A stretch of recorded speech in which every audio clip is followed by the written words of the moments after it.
C'est bien connu, les faits sont têtus. Mais les raisons sont, elles, souvent invisibles. En stratégie, se limiter aux causes apparentes sans explorer les dynamiques sous-jacentes condamne à répéter les mêmes erreurs. Les performances, ou leur absence, se jouent souvent dans l'incapacité à saisir ces mécanismes invisibles. Prenons l'exemple de Meta, anciennement Facebook, confronté à la baisse de popularité de ces plateformes auprès des jeunes générations. Les causes apparentes, montée de concurrents comme TikTok, saturation du marché, sont régulièrement évoquées. Pourtant, comme l'illustrent les travaux de Marie Tripsas et Giovanni Gavetti publiés dans le Strategic Management Journal, c'est l'inertie cognitive qui peut jouer d'abord un rôle majeur. Ainsi, chez Meta, la conviction que les utilisateurs valorisaient avant tout la connexion sociale a freiné l'exploration de nouveaux usages, axés sur la créativité, l'expression individuelle, des besoins sur lesquels TikTok, typiquement, a su capitaliser. Hervé Laroche et Jean-Pierre Nioche, dans un article majeur parmi les plus influents de la Revue française de gestion, expliquent que les dirigeants interprètent les enjeux stratégiques, les strategic issues, à travers leur carte cognitive, façonnée par l'histoire, mais aussi les succès passés. Ces représentations mentales peuvent devenir des entraves. Revenons à l'exemple de Meta.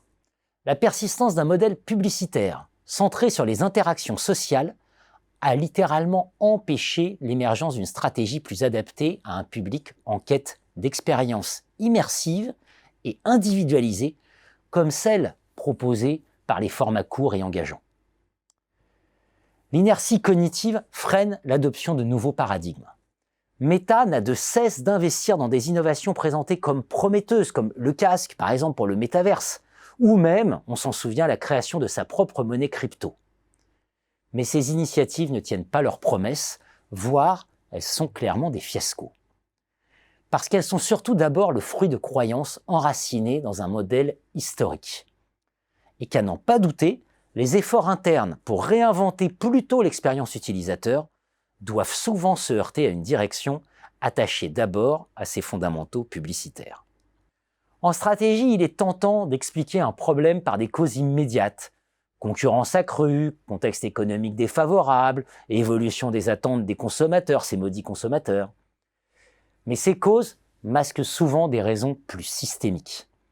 La baisse de fréquentation d'une grande enseigne, par exemple, ce n'est pas seulement dû au commerce en ligne, mais aussi à un modèle obsolète centré sur le prix, là où le consommateur recherche une diversité de choix qu'il ne trouve pas dans un magasin physique.